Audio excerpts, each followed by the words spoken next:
BJP के संस्थापक नेता और देश के पूर्व उप प्रधानमंत्री लालकृष्ण आडवाणी को भारत रत्न देने का ऐलान हुआ है और पीएम नरेंद्र मोदी ने सोशल मीडिया पर इसकी जानकारी दी। इससे पहले समाजवादी नेता कर्पूरी ठाकुर को भारत रत्न देने का ऐलान किया गया और इसी कड़ी में अब लालकृष्ण आडवाणी को भी भारत रत्न से सम्मानित किया जाएगा। जनसंघ और फिर बीजेपी को देश में आधार देने और राम मंदिर आंदोलन को धार देने के लिए आडवाणी के योगदान को याद किया जाता रहा है। बीजेपी उन्हें लौह पुरुष के नाम से पुकारती है और आडवाणी के नाम पर भारत रत्न देने पर देश भर में हर्ष का माहौल है।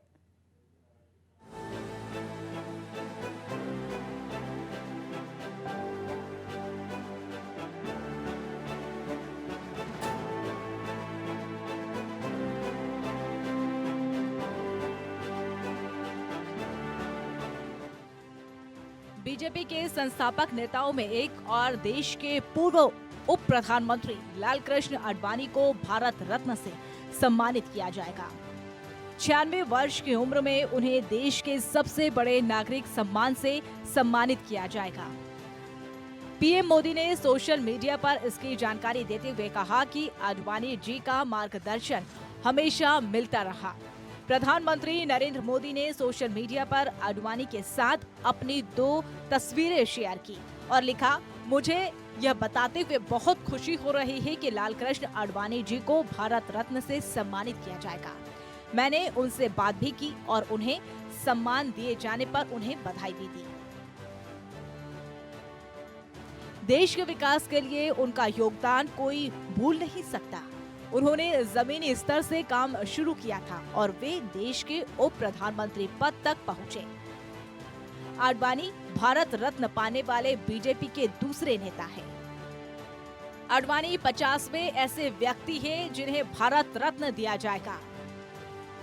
आडवाणी से पहले 23 जनवरी को बिहार के पूर्व मुख्यमंत्री कर्पूरी ठाकुर को भारत रत्न दिया गया।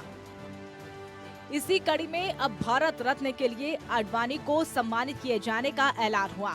कर्पूरी ठाकुर जहां समाजवादी विचारधारा के जननायक के तौर पर जाने गए, वहीं लालकृष्ण आडवाणी प्रखर राष्ट्रवाद और राम जन्मभूमि आंदोलन को धार देने वाले नेता के तौर पर जाने गए।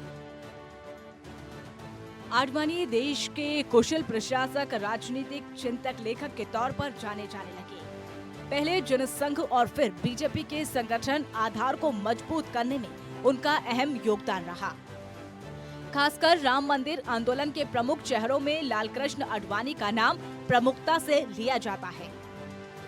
एक तरफ से राम मंदिर आंदोलन ने देश की सियासत को बदल दिया था।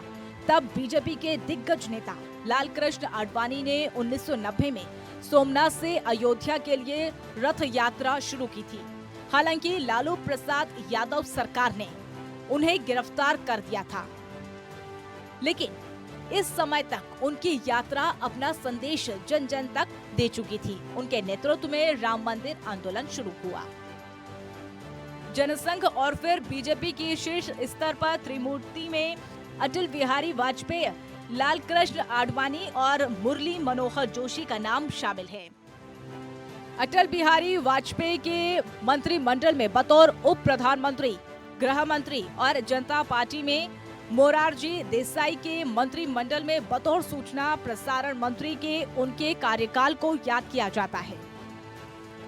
उनकी दक्षता, कार्यकुशलता, निर्णय लेने की क्षमता के चलते बीजेपी के लोग उन्हें लौह पुरुष भी कहते हैं।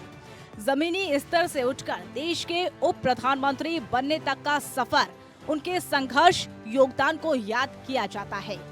संसदीय सेवाओं के लिए उनका अथक योगदान रहा। देश के पूर्व प्रधानमंत्री लालकृष्ण आडवाणी का जन्म पाकिस्तान के सिंध प्रांत में हुआ था। उनकी शुरुआती पढ़ाई कराची में हुई। कहा जाता है कि पाकिस्तान के पूर्व राष्ट्रपति Parvez Musharraf Patrick high school में साथ साथ पढ़ते थे। इसके आगे उन्होंने सिंध कॉलेज से पढ़ाई की। इसके बाद उनका परिवार मुंबई आ गया। लालकृष्ण आडवाणी 14 साल की उम्र में संघ से जुड़ गए थे। संघ में अपनी निष्ठा और समर्पण के लिए जाने गए। श्यामा प्रसाद मुखर्जी ने जब जनसंघ की स्थापना की तो वहां 1951 में इससे जुड़ गए। यही अटल बिहारी वाजपेयी और उनके बीच गहरी मित्रता हुई। दोनों नेताओं ने जनसंघ को मजबूती देने के लिए अथक मेहनत की। दशकों तक संगठन विस्तार पर काम किया। 1975 में आपातकाल के बाद हुए लोकसभा चुनाव में जनता पार्टी में जनसंघ का भी विलय हुआ। जनता पार्टी की जीत के बाद मोरारी देसाई सरकार में वह सूचना प्रसारण मंत्री बने। हालांकि बीजेपी की सफलता का आगाज तब से होने लगा जब 1989 में बीजेपी को 89 सीट मिली।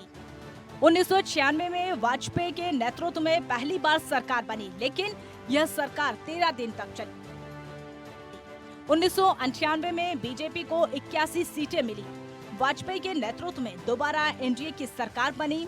1999 में वाजपेयी फिर पीएम बने और एनडीए की उनकी सरकार पूरे 5 साल चली। इस दौरान बतौर उप प्रधानमंत्री और गृह मंत्री रहते हुए लालकृष्ण आडवाणी के योगदान को याद किया जाता है।